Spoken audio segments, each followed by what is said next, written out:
किती छान दिसत होते ना रे दोघं एकत्र. पण समरनी ना जरा शांतपणा शिकायला हवा. सारखं असं चिडणं बरोबर नाही रे.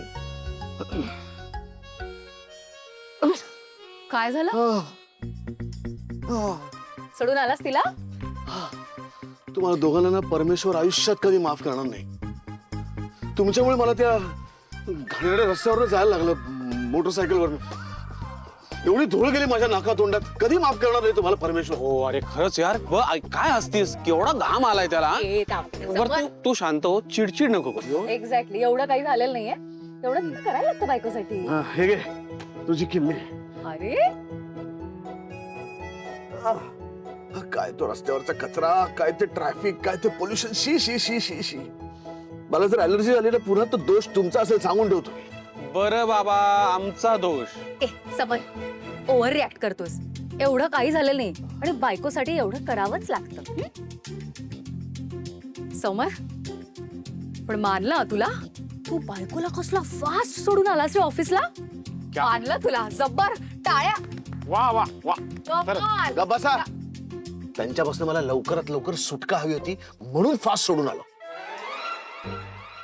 त्या बाईला काही दिशा ज्ञान नाही म्हणे. त्यांना कुठलंच खरं तर ज्ञान नाही. कुठे काय बोलावं कसं वागावं काहीही कळत नाही. मला विचारलं स्कूटर चालवता येते का. शेवटची स्कूटर कधी चालवली. आता 0च्या स्पीडने काय आमचा ऍक्सिडेंट होणार आहे. हो हो ठीक आहे. मी एवढी स्कूटर घेऊन आलो त्यांच्यासाठी. त्याच्यावरती गपचूप बसावं पटकन उतरावं पण नाही. पड पड पड. पाणी शांत.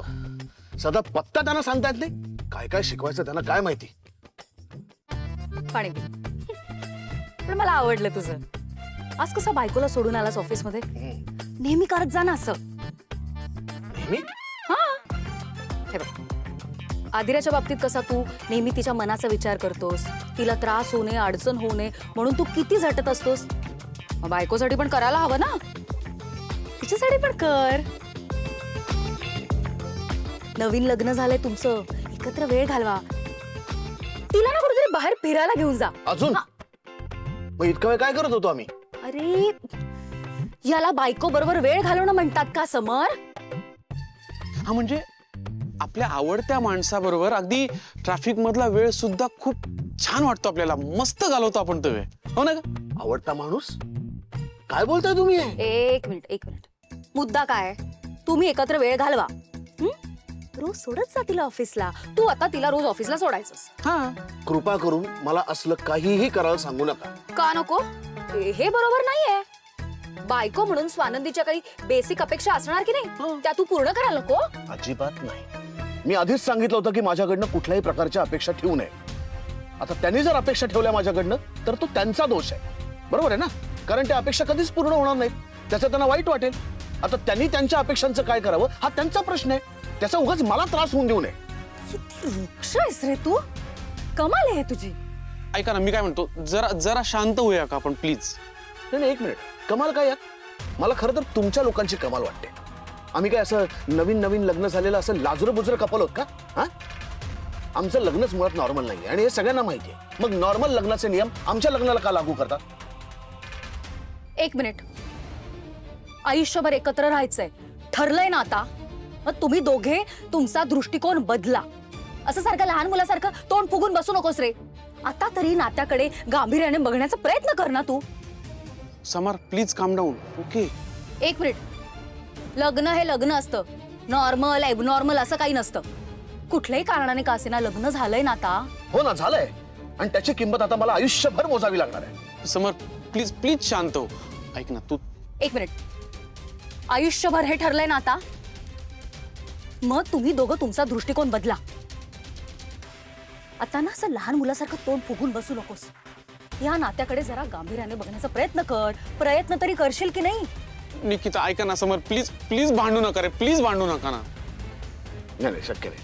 मी असलं काही करणार नाही. अरे यार मुळात जे नातंच अस्तित्वात नाहीये त्याचा विचार कशाला करायचा. आणि तुम्हाला जरी काही वाटलं ना तरी सुद्धा माझ्यासाठी हीच रियालिटी आहे. माझ्या आयुष्याचं हेच सत्य आहे. कळलं. रो आणि सुट्टी मिळाली की नाही तुला अजून. अगं मी ऍप्लिकेशन टाकलंय. आता बघू बॉस काय म्हणतायत. रो तू डिरेक्टली तुझ्या बॉसला बोल की तुला हनीमूनला जायचंय. ओके. आणि जर काही ड्रामा केला ना तर मला सांग. मी येते आणि मी त्यांच्याशी डिरेक्टली बोलते. हे तू असं काय करू नकोस अदिरा. ऐक, मी बोलतो त्यांच्याशी, तू शांत हो. हो, अजून लोकेशन्स बाकी आहेत यार. तू लोकेशन्सची लिस्ट पाठवणार होतास ना? हो यार Adira, I am so sorry, पण अरे मग पाठव ना लवकर. हे बघ, आपल्याला असं लोकेशन शोधायचंय जे आपल्या चौघांना पण आवडेल. ओके? पिंट्या दादाची आवड मला माहितीये. सो पिंट्या दादाला जी ठिकाणं आवडू शकतात त्याची मी एक लिस्ट केली आहे. बट आय डोंट नो नंदुताईला काय आवडतं.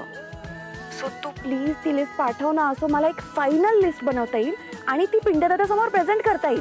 हो ना, पिंट्या दादा विदाउट प्लॅनिंग काही करत नाही. मी तुला लोकेशनची लिस्ट पण पाठवतो आणि मला कधी सुट्टी मिळते हे पण कळवतो, ठीक आहे? हो रो, लवकर लवकर प्लीज. एकदम लवकर कळवतो, प्रॉमिस. ओके बाय, प्लीज लवकर. हं, बाय. या या या बाय.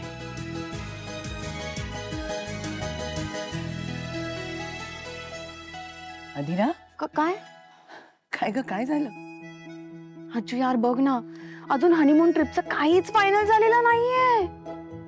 अगं रोला आणि नंदुताईला सुट्टी कधी मिळणार, लोकेशन्स कधी फायनल होणार, अजून पिंट्या दादाला कन्व्हिन्स करणं बाकी आहे, मग त्याच्यानंतर आम्ही बुकिंग करणार आहे. अजून सगळंच बाकी आहे. अजू काय करायचं यार, आम्ही कधी हे सगळं बुकिंग करणार, कधी सगळं फायनल होणार आणि आम्ही कधी हनीमून ट्रिपला जाणार? ओ गॉड. मी काही करू शकते का? ज्यांनी केलं पाहिजे ना, हे सगळे लोक बिझी आहेत. ऍटलीस्ट इथे नंदुताई जरी असती ना तरी मला खूप हेल्प झाली असती. मी तिच्याशी डिरेक्टली बोलले असते आणि बऱ्याच गोष्टी सॉर्ट झाल्या असत्या. अच्छा,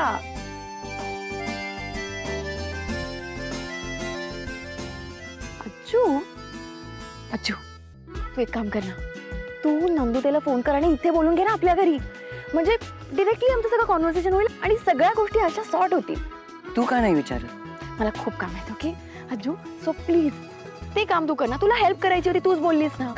कर ना प्लीज प्लीज प्लीज. मी बाकी सगळं हँडल करते. तू फक्त नंदुताईला फोन कर आणि तिला इकडे बोलव. मी बाकी सगळ्या गोष्टी फायनल करते. Okay done. थँक्यू. काय ग? Okay done. थँक्यू.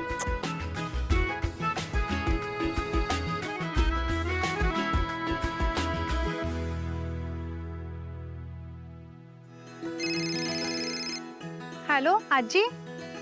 पुढचं काय ठरलं तुझं? कसलं? सासरी येण्याचं? ओ अच्छा, म्हणजे मी लवकर घरी यायला हवंय का? रीतीनुसार 5 परतवडीनंतर माहेरी जाऊन लगेच परत येतात मुली.